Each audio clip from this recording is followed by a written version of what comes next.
Hikimia, hari ini SMK SBS mengadakan Carnival Stamp Party, Cipta Fest dan Hari Terbuka TVET. So, jom kita tengok apa yang ada. Kita kira sampai 3 eh? Okey. 1, 2, 3. Wah. So ini dah ada eksperimen mini volcano.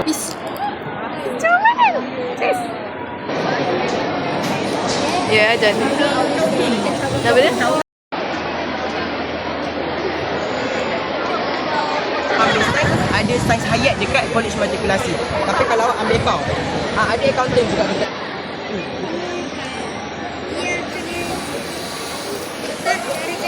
Kakak nak ayat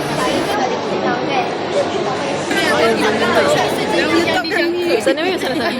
sebab ni untuk test nampak tak apa. Aku dah kata dia tadi nak marah. Nampak.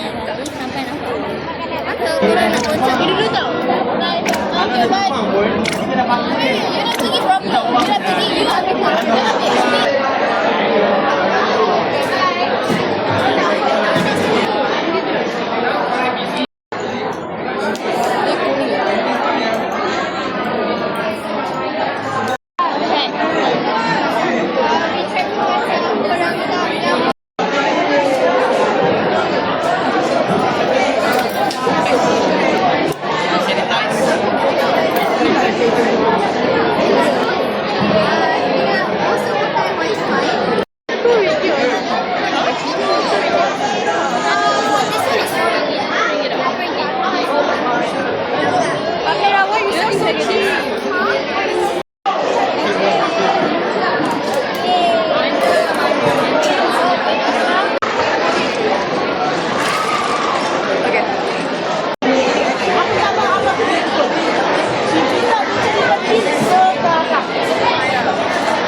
Pertama hari ni, murid-murid juga ramai datang. Kita ada 3 station booth. Pertama, dekat depan yang berdiri ni semua adalah daripada sekolah-sekolah jemputan yang buat tentang kerjaya STEM.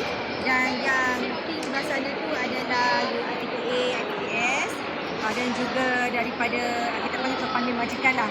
Dan bahagian belah sana pula ada inovasi STEM. Jadi cikgu rasa kita ada 3 station. Masuk jualan ialah Hari Usahawana. Kita ada 4 station kat sini. Maknanya kat sini dia memupuk minat murid untuk meneliti lebih banyak tentang aktiviti STEM dan juga hala tuju selepas SPM untuk aktiviti STEM. Okay, terima kasih cikgu.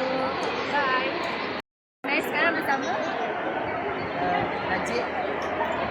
Nama saya Khaira. Nama saya Akif Daniel. Nama saya Alisa.